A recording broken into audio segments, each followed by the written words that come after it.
আমি এই জন্য প্রথমত দায়ী করব সরকারকে। দেখেন যারা গিয়েছেন, যে 6 জন লিডার গিয়েছেন, এরা কিন্তু কেউ শখ করে যায়নি। যে সরকার দাওয়াত করে নিয়ে গেছে। এবং সরকার যখন দাওয়াত করে নিয়ে যাবে, তখন সরকারের দায়িত্ব যে আপনার অতিথিকে নিরাপদে রাখা, সম্মানিত অবস্থায় রাখা। সরকার সেই কাজটা মিজারেবলি ফিল করছেন। এখন সরকার হলে কি করতে হবে, কি করতে হবে না, কি কি সুযোগ সুবিধা তারা পেতে পারতেন, তারা তো এটা যদি সবাই মিলে একসঙ্গে পড়তো, গাড্ডায় পড়তো, তবুও আমি সরকারকে দায়ী করতাম যে আপনি গাড্ডায় পড়বেতে ওনাদের নিয়ে গেলেন কেন? আপনাদের কে দায়িত্ব দিচ্ছে ওনাদেরকে নিয়ে এরকম কাদা মধ্যে চুবানোর? এটাকে আমি ব্যক্তিগতভাবে পছন্দ করি না। আমি মনে করি এটা ঠিক না। এটা নিউ ইয়র্কেই হোক আর বাংলাদেশের আদালত প্রাঙ্গণেই হোক, যেখানেই হোক, এটা আমি মনে করি এটা উচিত না, অনুচিত কাজ। এবং আমরা এই প্র্যাকটিসটা অনেক বছর ধরে দেখে আসতেছি। এর আগে আওয়ামী লীগের লোকরাও করতো বিএনপির লিডার গেলে পরে, বিএনপির লোকরা করতো আওয়ামী লীগের লিডার গেলে পরে। এবং এটা জাতি হিসাবে সারা দুনিয়ার মানুষের কাছে আমাদেরকে কিন্তু মানে খাটো করে দেয়। তারা ওখানে বিদেশে থাকে, বিদেশি এই ধরনের তারা ওখানকার কালচার শিখবে, এটা আমরা অবশ্যই প্রত্যাশা করি।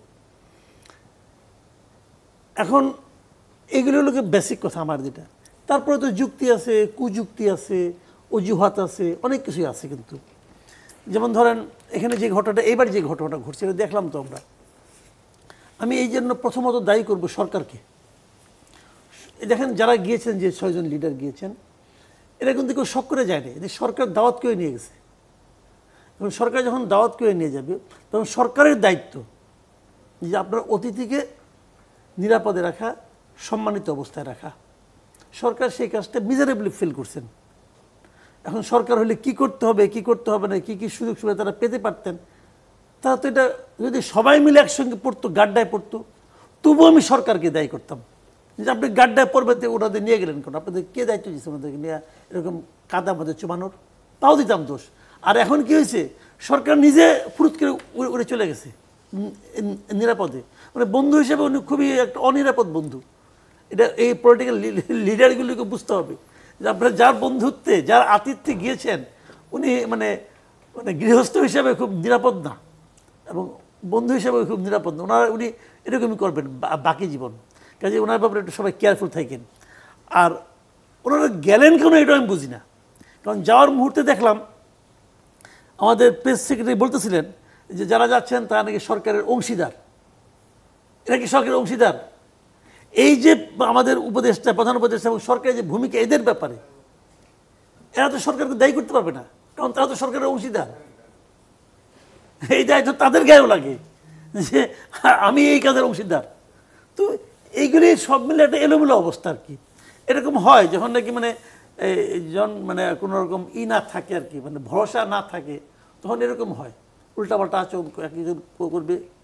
আর আওয়ামী লীগ যে কাজটা করছে, দেখেন আপনি আওয়ামী লীগের একটা ক্যারেক্টার আছে ভাই। আওয়ামী লীগ একটা একরকম দল, তাই না? ওটা তো জামাতের মতো না। দেখেন জামাতে ইসলামের কিন্তু ওখানে কোনো কমিটিও নাই। আমাদের আরপিওতে তো আপনার বিদেশে কোনো কমিটি থাকতে পারে না। তো আওয়ামী লীগে যখন ক্ষমতায় ছিল, আওয়ামী লীগের প্রাইম মিনিস্টার যখন যাইতো, ওখানে আওয়ামী লীগের কমিটির লোকজন দেখা করতো না। নিউ ইয়র্ক কমিটি, অমুক কমিটি, তমুক কমিটি, তো আইন ভাঙতো। বিএনপির কমিটি আছে। বিএনপি যখন 15 বছর ক্ষমতায় ছিল না, এই সময়েও বিএনপি বিদেশে বিভিন্ন রকম কমিটি করে কমিটি বাণিজ্য করছে। এটা সবাই জানে। কে কত টাকা দেওয়া একটা হয়েছে, কমিটির মেম্বার হয়েছে, সভাপতি হয়েছে, এটা কে না জানে? সবাই। এগুলো তো চলছে ভাই, এগুলো ঠিক না। আপনি আইন মানেন, আইন তো মানা উচিত। কদিন পর আপনি আইন বানাবেন। তো তাদের যে টাইপটা, আমি আজকে বিভিন্ন সোশ্যাল মিডিয়া দেখলাম, সোশ্যাল মিডিয়ায় যা দেখতে দেখতে তো অভ্যস্ত হয়ে গেছি আমরা যে এই লোকটা এই লাইনের, ওই লোকটা ওই লাইনের, বুঝি তো কোন লোকটাকে। আমি আওয়ামী লাইনে যে লোকগুলি আছে, এদের কারোর মধ্যে কিন্তু দেখি নাই যে এই ঘটনা নিয়ে তাদের মধ্যে কোনো ধরনের অপরাধবোধ, দুঃখবোধ, বরং একটা উল্লাস দেখছি একটা। তো এই উল্লাসটাকে না আমার কাছে ভাই স্বাভাবিক মনে হয় না। আমি এই উল্লাসটাকে সাপোর্ট করি না ভাই।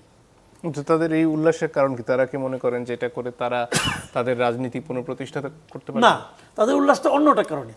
অন্য কারণটা কি, তারা যেটা বলার চেষ্টা করছে অনেকে, সেটা হলো ওই আমি তো দেশে কোনো কথা বলতে পারি না, আমার তো কিছু বলার আছে।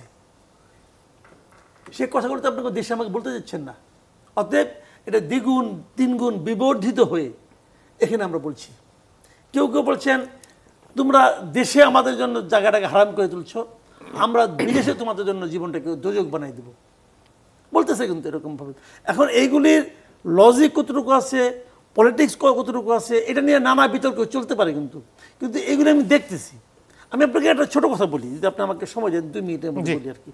সেটা হলো কি, একটা গল্প বলি যে এক লোক তার বিড়ালকে সাহায্য করার জন্য বিড়ালকে নিয়ে বন্ধ ঘরের মধ্যে ঢুকাইছে, ঢুকে দরজা জানলা সব বন্ধ করছে, হাতে একটা লাঠি নিয়ে সে বিড়াল পিটাতে গেছে, কারণ বিড়াল দেখে তার পালানোর কোনো জায়গা নাই। যখন 10-15 মিনিট পরে বেরিয়েছে, বিড়ালের চেয়ে সে বেশি ক্ষত বিক্ষত হয়েছে, কারণ মরিয়া হয়ে গেছিল বিড়াল। এই হলো রিয়েলিটি। আপনি যখন তাকে দরজা জানলা সব বন্ধ করে পিটাতে যাবেন, সেও তো তার মতো করে কাজ করবেন ভাই। কিন্তু দরজা আপনি জানালা আশা খুলে করবেন- দিলে কি এর চেয়ে ভালো পরিস্থিতি থাকতো? এর চেয়ে ভালো থাকতো বিড়াল ওই আঠে দিকে দৌড় দিত জানলা দিয়ে। আওয়ামী লীগ তো আর একটা বিড়াল নয়, সেই না, আমি তা জন্য বলছি না। আমি এরা আওয়ামী লীগের কে বিড়াল কে বাঘ এ আলোচনা কিন্তু আমি যাচ্ছি না। আমি কিন্তু এটাই বলছি যে আপনি একজন লোকের কথা বলতে দেবেন না তো ভাই। সে নানাভাবে চেষ্টা করবে, বলবে যে আমি তো পারলাম না, আমি আমার খালাতো বাড়ি করলাম, তুই কিন্তু দেখিস আমার তো কথা বলতে না, তুই একটু কিছু করিস। হতে পারে এরকম, অনেক কিছু হতে পারে। আপনি কেন আশা করবেন যে এরা কিছুই করবে না? সামনে নির্বাচন আছে, দেখেন। এখন বলবেন যে আমি উস্কাই দিচ্ছি কিনা, ভাই আমার উস্কাতে কিছু যায় আসে না, আমি তো একটা পাবলিক, তাই না? কিন্তু দিস ইজ রিয়েলিটি। সংখ্যাটা তো ছোট না একদম। জি।